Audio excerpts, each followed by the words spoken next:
안녕하세요. 오늘 뉴스가 아주 이슈가 뜨겁습니다. 제가 1984년 처음 여행업에 들어왔을 때는요. 그때 이제 여행사 월급 생활, 그 말단 평직원 할 때입니다. 평직원. 그 수안보, 그러니까 서울에서 수안보 온천 겨울에 많이 가시는데요.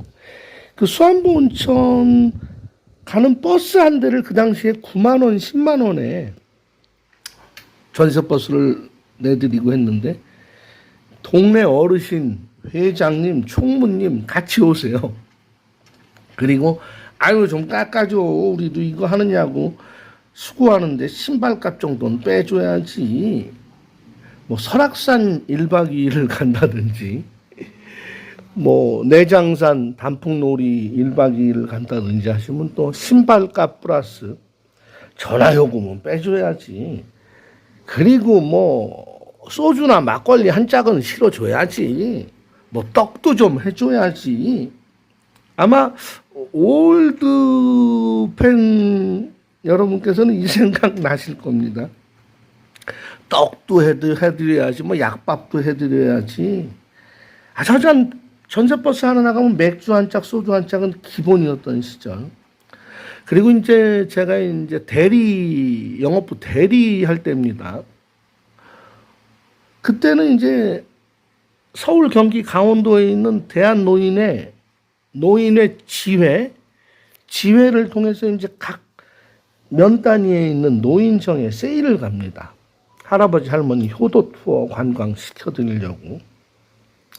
그러면 그 낡은 이가 빠진 커피잔에 커피 믹스 탁 넣으시고 미직지근한 물에 엄지손가락 막 손톱이 막 갈라지셨어. 험한 일을 많이 하셔갖고요. 어르신들이 손톱 휙 녹아가지고 손가락으로 휙 잡고 이거 한잔 해. 어? 먹어. 그 커피를 조금 비우상으로도 먹어야 계약을 받아오던.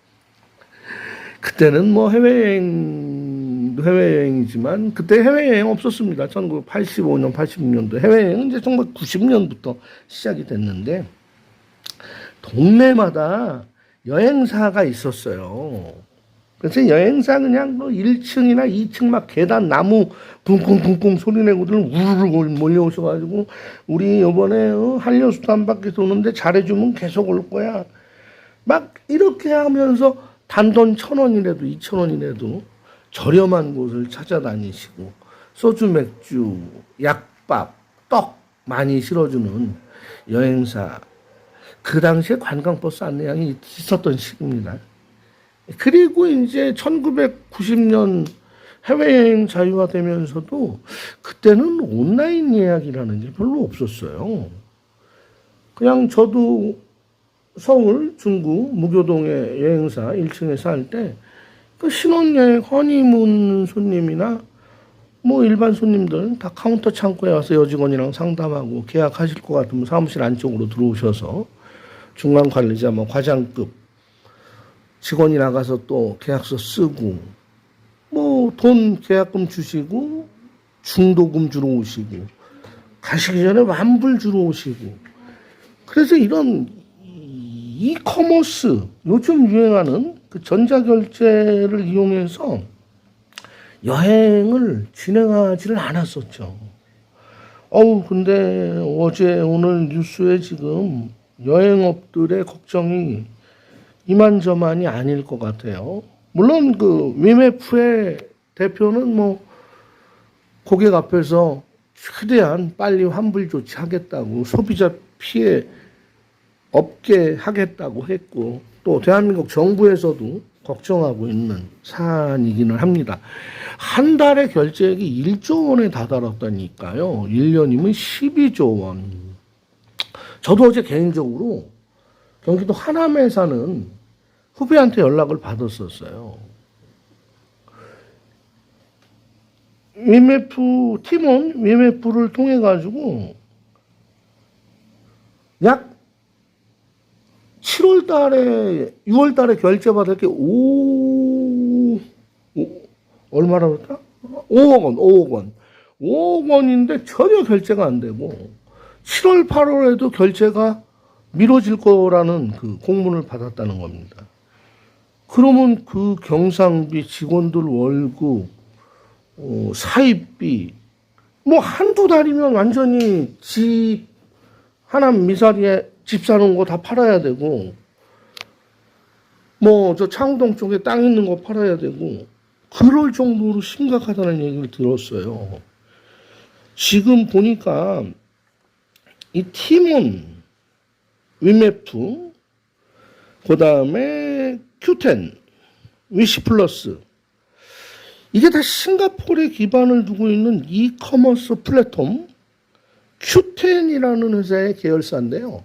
여기에 이제 전자결제 대행해주는 업체들, 그 다음에 뭐 각 면세점들, 서울 시내 대형 여행사들이 다 이 플랫폼을 통해서 여행 가시려는 분들이 이제 전자결제를 하고 안내를 받고 일정표, 확정표, 항공 이티켓 받고 여행에 나서셨던 시스템인데, 아니 그러니까 쉽게 얘기하면 이거죠. 우리 시청자님이 동네 여행사에 가서 우리 팀원 8명 여행 간다 해서 1인당 100만 원씩 800만 원을 결제를 한 거예요. 800만 원을 결제를 하고 이제 완불까지 받고 가시는 날이 이제 보름 남았는데 갑자기 항공사에서 전화가 오는 거예요. 그 여행사로부터 우리 돈을 받지 못했습니다. 예약은 유효하나 다시 한번 저희 항공사로 직접 돈을 입금시켜 주시고 여행 다녀오셔서 그 여행사 상대로 환불은 따로 진행을 하십시오. 그래서 급하니까 비행기 표값을 줬는데, 이번에는 어떻게 알았는지 현지에 있는 호텔하고 현지에 있는 여행사, 랜드에서 또 연락이 온 거예요. 저희 대금 입금이 전혀 들어오지 않아서 그날 들어오실 때 호텔비하고 여행, 행사비, 차량비, 식사비, 입장료, 뭐 이런 거 갖고 오셔야 저희가 공항에 미팅 나갈 수 있습니다. 그거 안 가지고 오시면 저희가 공항에 나갈 수 없습니다. 라는 거랑 똑같은 거예요. 이게 지금 쉽게 풀면은요. 근데 중간에 무슨 원인은 있었을 겁니다. 위메프나 팀원에 자금 압박이 왔다든지, 뭐 그 돈이 어디로 빠졌든지, 뭐 그러니까 전자결제 대행업체들이 순식간에 빠져나가 버리고 거기에 판매를 올려놓았던 면세점이니 대형 여행사들이 손을 빼버리는 거죠. 뭔가 이유가, 그 이유에 대해서는 지금 어디를 봐도 자세하게 보도된 자료가 아직은 없습니다. 다만 팀원이고 위메프는 대표가 직접 나와서 오늘 새벽에 삼성동, 강남구 삼성동 사옥에서 인터뷰를 하고 환불을 진행을 해주고 있는데, 팀원, 강남구 신사동에 있는 팀원은 지금 건물을 폐쇄해버리고 아무도 들어갈 수 없는 그런 상태랍니다. 그래서 제가 옛날에 처음에 군대 제대하고 학교 졸업하고 여행업에 들어와서 평직원부터 주임, 대리, 과장, 차장, 부장, 사실 저는 그 상무, 대표까지 그런 경력을 쌓으면서 와서 이것을 보니까 그 답답함이 한눈에 보이는 거죠. 근데 이번에 피해를 보신 분들은 아마 젊은 층 분들이 많으실 것 같아요. 젊은 층 분들이.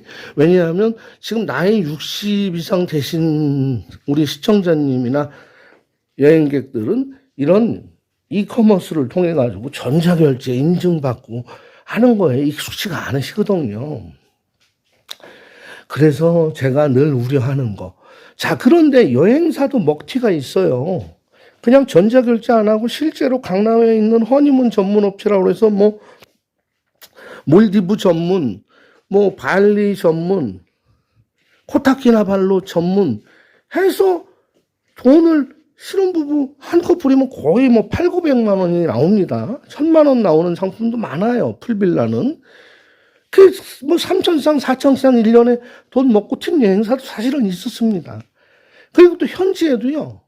여행업을 안 하는 사람들이 쉽게 얘기하면 사기꾼들이 현지 여행사 명함을 그럴싸하게 파고 계좌번호 해서 인터넷에다 카페 같은 데다가 저렴한 여행요금, 저렴한 뭐 반문화요금, 저렴한 뭐 아가씨 에코걸 요금에서 올리고 돈을 만불받고 BNTN에서도 사라진. 근데 그 사기꾼은 이 BNTN에 사는 사기꾼이 아니고요. 한국에 있으면서 라오스 BNTN을 사칭한 사기꾼이었단 말이에요. 그것 때문에 저희 교민들도 피해를 본의 아니게 많이 본 적이 있습니다. 그래서 이후에 여행을 진행하실 때는 이건 제 개인적인 생각입니다. 직접 지역에 있는 여행사를 또 살려줘야만 경제가, 그 지역 경제가, 가령 평촌, 안양 평촌에 사는 주민이 평촌이나 삼본이나 안양 중앙통에 있는 여행업을 이용해서 나오시면 안양 경제가 살죠, 아무래도. 근데 그분이 강남에 있는 여행사나 뭐 여의도에 있는 여행사나 서울 중구 소공동이나 뭐 북창동이나 시청 앞에 대한항공 근처 서소문동에 있는 여행사에 가서 거래를 하시게 되면 지역 여행사는 아무래도 지역 경제에 이바지를 할 수가 없게 되는 거죠. 그래서 웬만하시면 요즘은 주변에 지인들 통해서 한 사람만 건너면 뭐 조카가, 사위가, 뭐 친구 아들이, 뭐 동창 딸이 여행사하고 여행사에 근무한다는 게 굉장히 연결이 많이 되는 걸로 알고 있습니다. 예약을 하실 때 반드시 직접 나가셔서 상품도 꼼꼼히 챙겨보시고 상품도 코스별로 체크를 한번 하시고 현지에 연결되는 여행사하고도 원활하게 거래가 이루어지고 있는지, 우리가 현지에 도착하면 누가 나와서 어느 회사에서 안내를 하는지조차도 체크하시고 그 연락처도 받으시고, 그리고 요즘은 각 항공사별로 자사의 홈페이지에 결제 시스템이 다 이루어져 있습니다. 항공사에 직접 항공권을 예약을 하시고요. 전화를 거시든지 항공사 직판하는 홈페이지, 직접 운영하는 홈페이지에서 좌석을 구해보시고 오가시는 것. 그리고 현지에 있는 여행사들을 잘 알아보셔서 직접 요즘 예약하고 오시는 분들이 많이 늘어나고 있어요. 사실 한국에 있는 여행업들은 한국에서 여행 고객을 받으면 10%에서 15% 정도의 알선 수수료를 합법적으로 가져갈 수 있게 돼 있거든요. 근데 이제 그 10%, 15% 띄고 또 현지에 또 여행사 대 여행사로 옮기면 여기 현지 여행사도 뭐 돈이 좀 남아야 장사를 하고 뭐 투어를 시켜 드리잖아요. 여기서 또 마진이 들어갈 수도 있습니다. 그렇게 되면 이중 부담이 되죠. 그래서 한국에서 비행기표를 자체적으로 끊으시고 현지에 여행업체, 뭐 저 같은 여행업자라든지 단지 이제 그 사업자 없이 혼자서 카페나 이런 블로그에 글 올리고 하는 곳들은 조금 경계를 하시고요. 물어보세요, 먼저. 우리 현지에 도착하면 뭐 라오스에 투어 신고서 받고 여행하실 수 있나요? 예, 그 다음에 라오스 가이드 있나요? 저희가 쓰는 차량이 자가용 차량은 아닌가요? 보험이 다 되는 전세업을 겸할 수 있는 차량을 이용하나요? 뭐 이런 거 정도는 물어보셔도 된단 말이에요. 그리고 오시면 원하시는 것들을 누락되는 거 없이, 전달 안 되는 거 없이 그대로 한국에서 하신 말씀이 현지에 직접 예약해서 오셨을 때는 그대로 전달이 되고요. 대금 결제도 그래요. 현지에서 예약을 진행하는 업체가 돈을 다 완불해달라고 하면 그건 하지 마세요. 그거는 사기이거나 이상한 영업의 행태일 수 있습니다. 만약에 열차표나 여기 현지 국내선 티켓 끊는 것이 있으면 뭐 호텔비까지 해서 한 30% 정도 미리 보내주시고요. 뭐 달러 통장에 보내시든지 한국 통장에 보내시든지 나머지 70%나 80% 정도는 그날 달러로 들고 오시는 거예요. 그 만나서 공항 미팅 한 다음에 식당 가서 여기 가이드나 여기 사장한테 전달해 드리면 뭐 돈 뜯길 일도 없는 거죠. 그래서 오늘 그 한국에 지금 저게 여행사 위메프 팀원 사태가 여행사만의 문제는 아니거든요. 여러 업종이 있어요. 지금 유통도 있고 면세점들도 있고 잘 해결되기를 바라겠습니다. 그 싱가포르에 큰 기업이죠. 싱가포르의 큰 이커머스 플랫폼 Q10의 계열사들인데 Q10이 나서서 해결을 잘 해주고 이것으로 피해보는 우리 한국 여행객 분들이 없었으면 하는 바람입니다. 제가 드린 말씀이 조금 뭐 답답한 것이 해소가 되셨는지 모르겠습니다. 구독, 좋아요, 알림 설정, 댓글. 제가 새로운 영상 만드는데 큰 도움이 됩니다. 감사합니다.